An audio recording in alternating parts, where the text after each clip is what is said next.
Hey folks, welcome back to another review with yours truly, Sam Healey. Today we're taking a look at this guy right here, Power Grid, the card game. Now, I really do enjoy Power Grid. It's one of the games that I really probably shouldn't enjoy as much because I'm not that much of a mathy kind of person as far as playing games are concerned. I'd rather focus more on theme and having fun, I guess. I don't know, mathy games just make me feel like I'm doing homework or something like that. Sometimes, not all the time.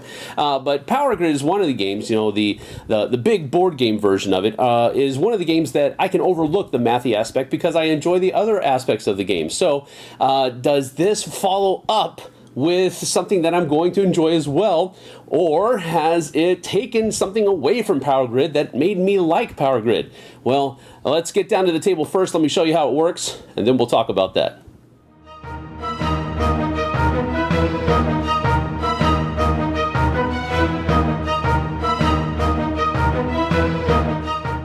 The point of the game is to kind of get the most money because money is going to be what you're going to be using to purchase new power plants and new resources, but at the same time, at the end of the game, your cash turns into just 1 point per $10. So you kind of have to find this balance of finding the best, most efficient power plants and accumulating just what you need as far as resources are concerned. It's a pretty delicate balance, kind of, but it feels like you're trying to get the most money, but you're really not. You're trying to get the best 3 power plants that you can and then have a good bit of money left over to score extra points that way as well. Okay, so first things first, this is your power plant market. You have the current market and then the future market here.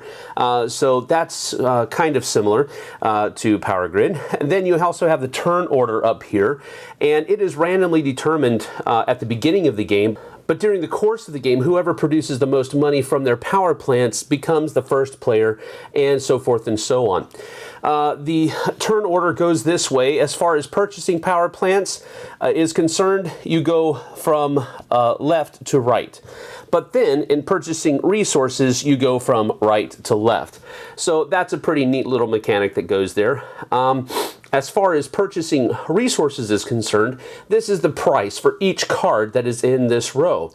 The demolition contract is a variant of the game. You don't actually have to use it, but it's a pretty neat variant where beginning in the 4th turn of the game, because you can only have 3 power plants available to you at any given point in time, when you buy your 4th power plant, you have to scrap one of the ones that you have already you've been using to produce.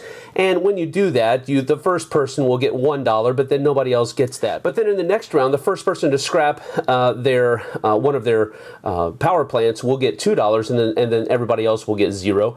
And then finally, that second place starts to get going up until finally, at the 5th one, you're getting $5 for the first person who scraps it, and then everybody else is getting 2 whenever they scrap theirs. And that stays in effect until the end of the game. That's what that infinity symbol means. So the power plants in the market are worth a number that is equal to the top number on the card. That's basically the minimum bid that you can begin with as you're opening up the auction for that power plant. So let's say that since Blue is going first, he has the first round in purchasing a market. He's going to offer up this fusion generator here, this power plant, where you can use either a combination of water and or oil to power that plant. So he's going to offer that up for 2. And then the person that is next in clockwise order will either raise or lower that bid. And it goes around. Let's say that red here will say, well, I think I'll go 3 for that one. And then yellow says, you know what? That's not the market I want to go into. He passes. And then green says, well, I think I'll go 4. And then it goes back to blue, who started the auction. And he says, no, I pass. I don't want to pay that much for it. Red says the same thing. So now green has to pay $4. So you put in 10 and you would get back, let's see, $4. So you get 6 back. Then, before blue opens up another auction, we flip over the next card, and it replaces in numerical order. Just happened to be a 2, which is the same one that we replaced, so it goes right back there. If it had been something else, we would have to do a little bit of shuffling around here to make sure that it is in ascending order from left to right, and then top to bottom. Then, at the end of the market phase, if nobody purchased the discounted power plant, then that one actually goes away, and another one is used to take its place. Well, that was fortunate. And then the highest number power plant goes to the bottom of the deck, and then another one is used to take its place to go here, and then this one is put on there. This is taken out of the game. Now, during the purchasing resources phase, we actually go in turn order from right to left. So green, yellow, red, and then blue will purchase resources the way that they need to. So green here needs a combination of 3 resources to power their fusion plant here, and it has to be water and or oil. So here she needs 3. Now you can store a number of resources for this plant equal to double what you need to run it. So they can store actually 6 resources up here, and it can be any combination of those 3 things. So I think what she would probably do is spend $2, $4, $6 on these 3, and now she will have enough to power that for 2 turns actually. All right, so that's the end of her purchasing phase. Yellow also has some oil that he needs to purchase, but now since a green player purchased the only oil that was over here, he's going to have to go all the way over here to purchase for his plant. So he'll use $5, get 1 back, and simply purchase a 2 oil that here for $4. Now, he also has enough to power that plant for 2 rounds as well. And now that everybody has purchased their resources that they want to purchase, we go on to the bureaucracy phase. Now, the first part of the bureaucracy phase is we first of all power the plants that we want to use. You don't always have to power your plants. You could choose not to, but that's completely up to you. And then you determine player order again based upon who scored the most from their plants.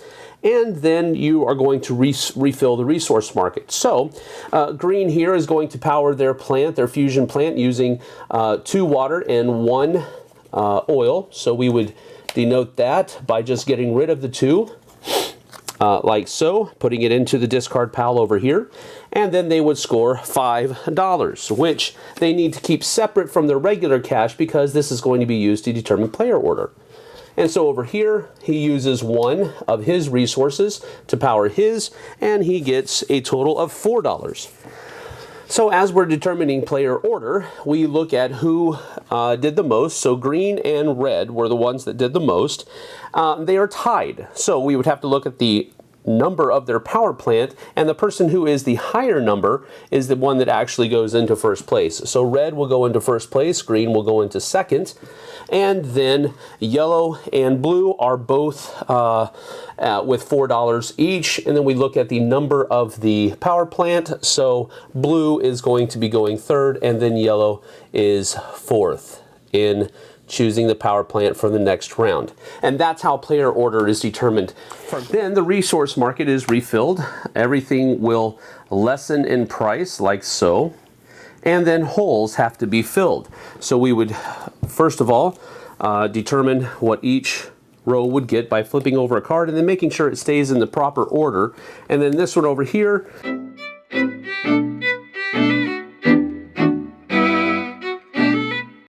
and now that the market is refilled, we're able to go on to the next round.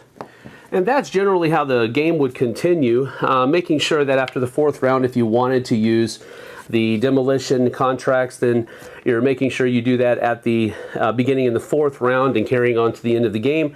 But that's pretty much it. It's very simple. very mechanically driven economic game.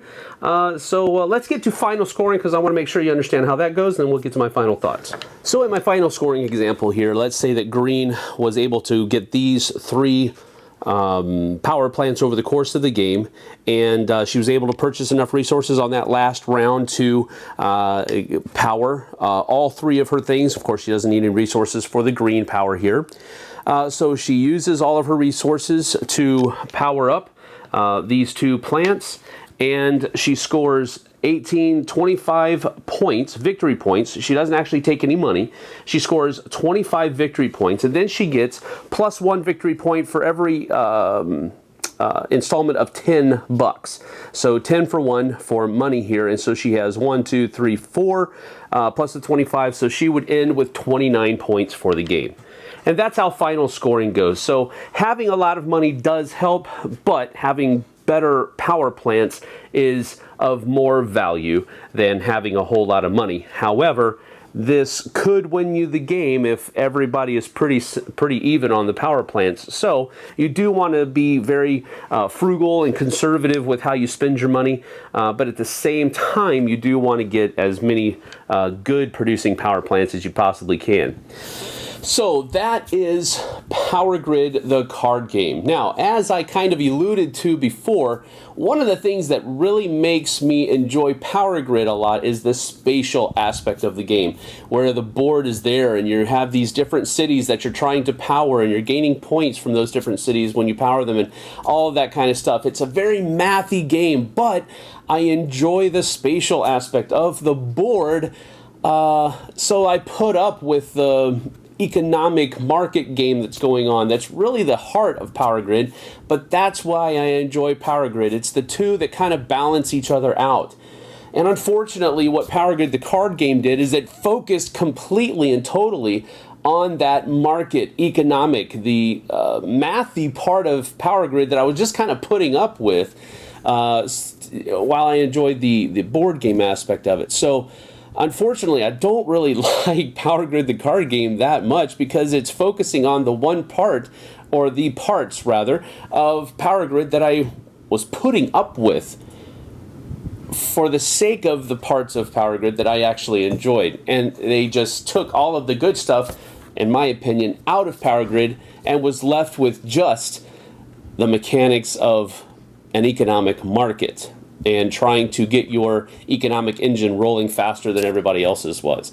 So if you really enjoy the economic market part of Power Grid, the board game, then I think this is right down your alley, and it'll give you the same feel as Power Grid in about half, if not less than half of the time. So that is a cool aspect. If you really enjoy the economic marketing aspect of Power Grid, then this is probably right up your street. But if you're like me and you like the spatial aspect and you like powering the cities and all of that other kind of stuff, then this is probably not for you, because it's definitely not for me. It's one of the games that I see it for what it is, and I think it's a good, I guess you could say, emulation of the original game and what the original game was trying to do, but it just took the fun part of it out of it for me. So that's my final thoughts on Power Grid. One more thing I wanted to say, because I was really trying to be level-headed with this. I don't necessarily like this game, but I know that there's a lot of people out there that will. So I was trying to be level-headed, trying to be nice a little bit, trying to be very diplomatic in my dislike of the game. But one thing about this game I'm not going to be diplomatic about. One thing I'm going to say about this game that I think holds true for every other game that is ever out there, and that is this right here. What? Why is there paper money in this game? Nobody in their right mind does paper money anymore. And maybe it's a little throwback. It's a cute little throwback because Power Grid uses paper money too, and all this and that. And please stop making games that have paper money. It's not good. It makes me dislike the game even more. All right, back to your regularly scheduled diplomatic review. So I hope that's kind of clear for you. I think it's a decent game. It's a good game, especially if you're into economic engine building type of games, because that's exactly what this is. But at the same time, I wish it were not as bare bones as it is, in my opinion. So that's that. I think there's a lot of good in here, but for me, there's not enough good. So I'm just going to give it basically a half of a thumb up, because I do enjoy it kind of. I just wish there was much more. It falls into the category of, whenever I play this game, I'd rather play Power Grid. I'll put the extra hour in just so that I can have fun playing the game, or rather more fun playing the game than simply just going through an economic activity. So that's my final thoughts for Power Grid, the card game. We'll see you guys on the flip side.